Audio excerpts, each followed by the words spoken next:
쥐 잡는 소가 되려면 슬래시 041 220. 우리 속담에 소 뒷걸음치다, 쥐 잡는다라는 말이 있습니다. 그럼 쥐 잡는 소가 되려면 어떻게 해야 할까요? 해답은 간단합니다. 흔히 쥐 잡는 동물은 고양이라고만 생각하지만 소가 앞걸음을 치던 뒷걸음을 치던 쥐를 3번만 잡는다면 쥐 잡는 소가 되는 겁니다. 하지만 소가 쥐를 3번 정도 잡으려면 최소한 몇 가지 조건 정도는 충족이 되어야 합니다. 아래에서는 쥐 잡는 소가 되기 위한 조건에 대해 웅진식품 조은호 사장의 사례를 통하여 살펴보기로 하겠습니다. 조 사장은 81년 부산상고를 졸업하고 제1은행에 입사하였습니다. 하지만 90년 잘 나가던 은행을 그만두고 웅진그룹 기획조정실에 입사하여 몇 년간 근무한 후 웅진인삼의 기획실장, 차장으로 가면서 95년 10월 가을대출을 기획 출시하였습니다. 가을대추는 크게 히트하여 연 60억 매출하는 회사를 연 360억 매출하는 회사로 탈바꿈시키면서 상호도 지금의 웅진식품으로 변경하게 되었습니다. 이후 조 사장은 계열사를 돌아다니면서 여러 가지 일들을 경험하게 되었는데 97년 IMF를 맞으면서 웅진식품도 년 150억 원의 적자와 700억 원의 부채를 짊어져 생사의 피로에 놓이게 되자 그룹에서는 다시 조 사장을 웅진식품으로 발령, 부장, 내어 적자를 최소한으로 줄이도록 특명을 내리게 되었습니다. 다시 웅진식품으로 돌아온 조 사장은 99년 아침햇살이라는 신제품을 기획 출시하여 대박을 터뜨리면서 일개 부장에서 약관 38세의 최연소 최고 경영자의 자리에 오르게 되었습니다. 웅진그룹에 입사한 지 9년 만에 일이었지요. 조 사장은 95년 가을 대추 이후 후속 제품을 제때 내놓지 못해 회사가 어려웠던 점을 생각하여 대표이사로 취임한 직후 새로운 상품 기획에 돌입하여 같은 해 99년 초록매실을 출시하였는데 이 역시 대박을 터뜨리면서 웅진식품이 음료업계의 중견그룹으로 성장하는 결정적 계기를 만들게 된 것이죠. 물론 조 사장이 차장, 부장의 직책으로 사장 이상의 강한 추진력을 보일 수 있었던 것은 웅진그룹의 윤석금 회장의 전폭적인 지지와 신뢰가 있었기에 가능한 일이었지만 그 지지와 신뢰는 학년, 지연, 혈연의 관계가 아닌 조 사장 자신의 신념과 열정, 그리고 시장을 보는 탁월함 등에서 형성된 것으로 보아야 할 것입니다. 이후 조 사장은 마케팅의 귀재로 불리면서 2003년에는 세계경제포럼 웨프에서 아시아 차세대 지도자 한국 대표 18인 중 한 명으로 선정되었으며 2004년에는 능률협회 선정 한국인재대상 최고 경영자상을 수상하기도 하였습니다.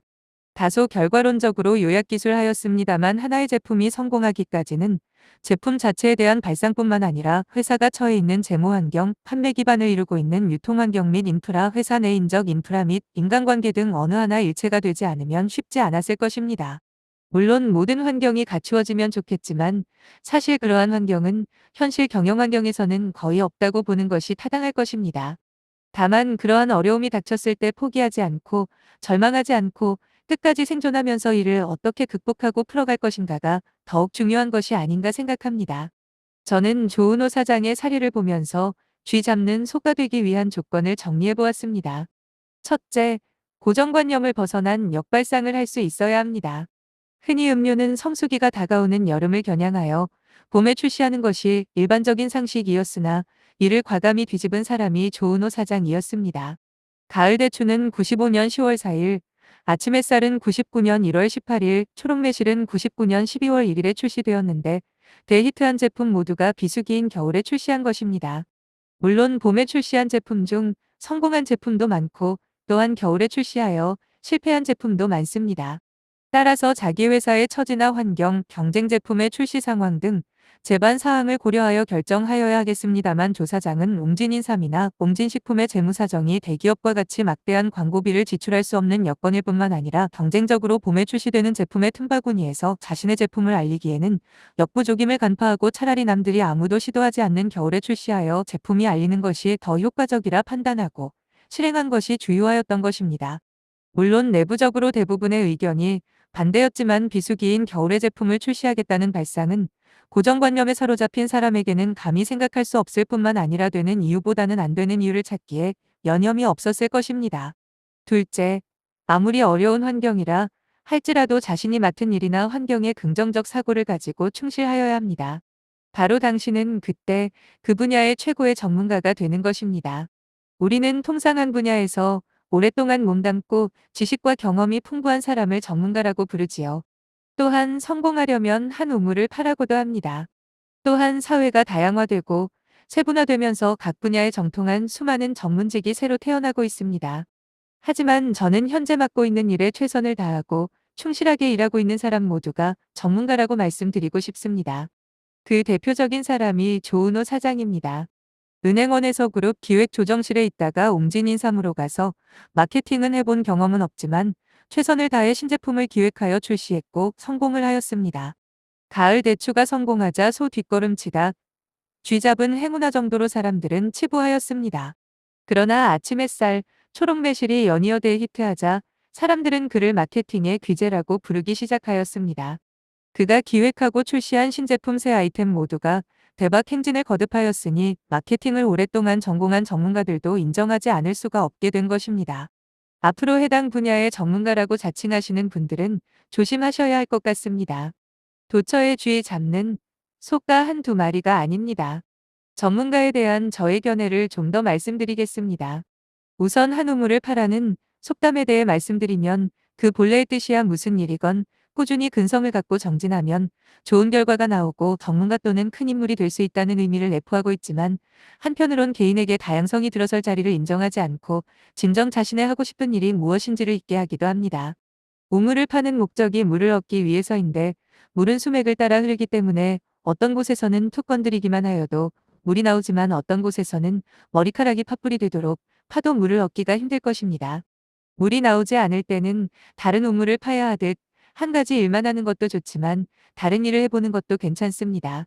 하지만 주의해야 할 일은 어느 분야를 맡고 있던 간에 현재 일에 최선을 다하고 충실해야 한다는 점입니다. 또 사회가 다양화되고 세분화됨에 따라 각 분야의 최고가 되기 위해서는 한 분야에 집중하라는 조언도 많이 듣는 이야기 중에 하나입니다. 이 또한 액면 그대로 받아들이기 어렵습니다. 왜냐하면 세상은 그렇게 단순하지 않기 때문이지요. 한 분야에 깊게 빠져들면 들수록 자기 분야 이외의 분야에서도 전문가가 되어야만 가능한 일이지요. 최근 줄기세포로 세계적 명성을 얻고 있는 황우석 교수도 줄기세포 분야의 전문가가 되기 위해 수많은 관련 분야의 전문 지식을 해당 분야 전문가 이상으로 알아야만 합니다. 기업 경영도 마찬가지입니다. 한 기업에는 수많은 조직이 있고 각 조직마다 전문가들이 있습니다.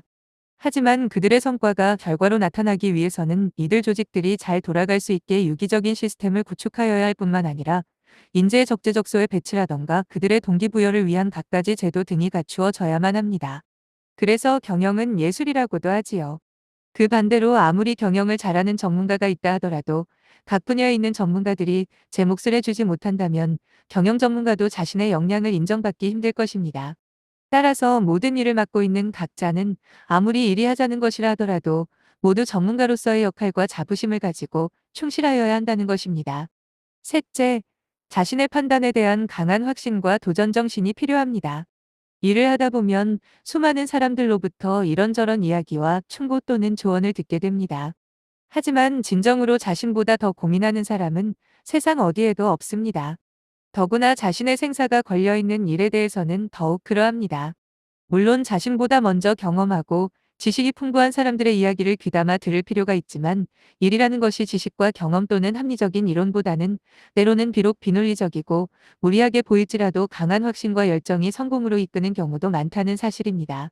웅진식품의 조은호 사장 외에도 엄홍길이나 박영석 같은 산악인들에게서도 이런 모습을 볼 수가 있습니다. 정말 무모하고 고집스러운 도전이 일반인들에게는 어리석어 보일지 몰라도 산에 대한 강한 집념과 열정, 그리고 자기만의 훈련 방법을 개발하여 익히고 정상을 정복하였습니다. 사실 각 분야의 최정상을 걷는 사람에게는 언제나 고독한 자신만의 고뇌 끝에 내린 결론에 충실한 사람들입니다. 즉 아무도 하지 않는다면 내가 한다는 강한 도전 정신으로 뭉친 사람들입니다. 이러한 사례는 산악인 외에도 주변을 살펴보면 예상 외도 많습니다. 다만 우리는 그 사람들의 달콤한 열매만 부러워하면서 그들이 열매를 맺기까지의 과정을 지켜보는 것이 귀찮아 보지 않았기 때문에 보이지 않는 것뿐입니다. 자, 이상으로 쥐 잡는 소가 되기 위한 몇 가지 조건을 말씀드렸습니다. 그 외에 몇 가지 조건을 더 들 수 있겠으나 셋도 실천하기 쉽지 않는 마당에 더 조건을 제시하는 것은 무의미할 것 같아 여기서 맺을까 합니다.